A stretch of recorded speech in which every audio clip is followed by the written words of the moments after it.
the end is it. Isn't that true? What you want is the end of you. Excessive me, desire the free.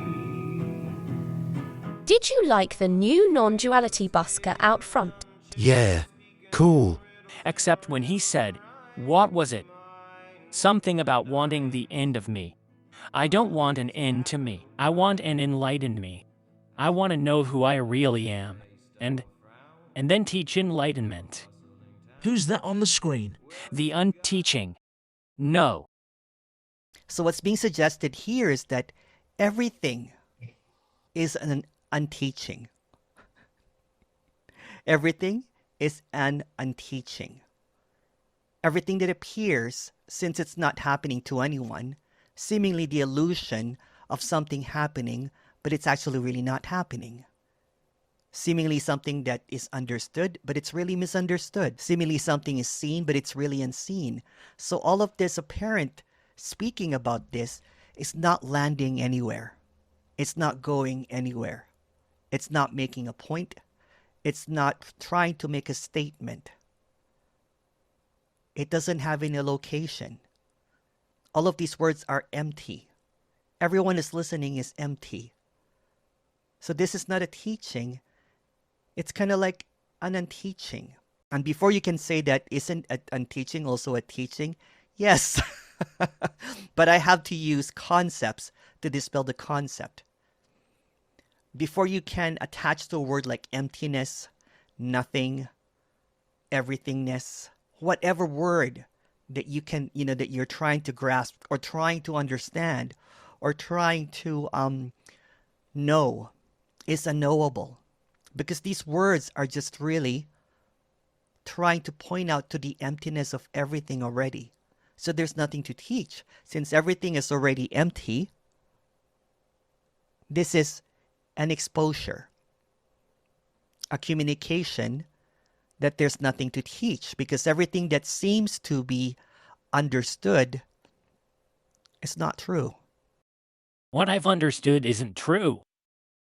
Everything about this new non-duality is confronting. I want to be soothed.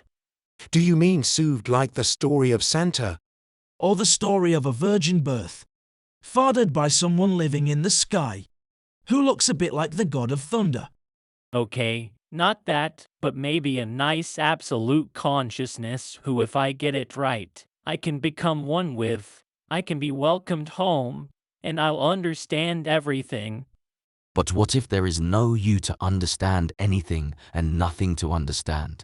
What if all there is in the brain is only a simulated pilot that isn't real? It's not really there, so it can't become one with anything. And there's just this, as it is, already whole.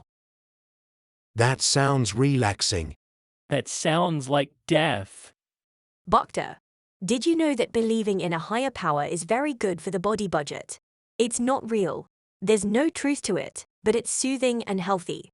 Do you have a photo of a guru or a religious figure who might help you feel soothed? Yes, Nisargadatta. He was into consciousness and the absolute. I like that non-duality better. No, not him. He said, and I quote, "Whatever you think of as spiritual knowledge gained in the realm of consciousness is merely a burden upon your head, and it is going to add more misery. It is nothing more than spiritual jargon."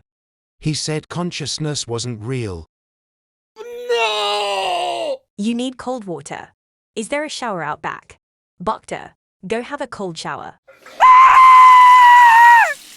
Don't worry, it will do him good.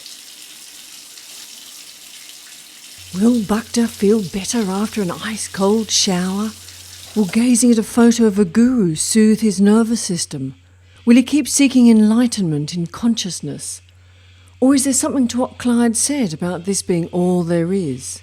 Already, and as Emerson suggested, nothing said has a location to land. Be sure to watch the next exciting episode to find out. Do you prefer to read rather than watch a YouTube video? Well, you can purchase a comic of this episode by clicking somewhere below. I'll add a link somewhere.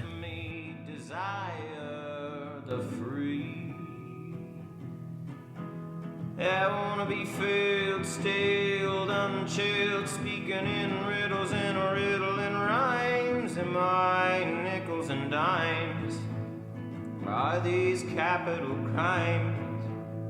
I sit around flat-faced, all frown, reflection of a bustling town. Well, this goddamn ball doesn't roll, doesn't fall.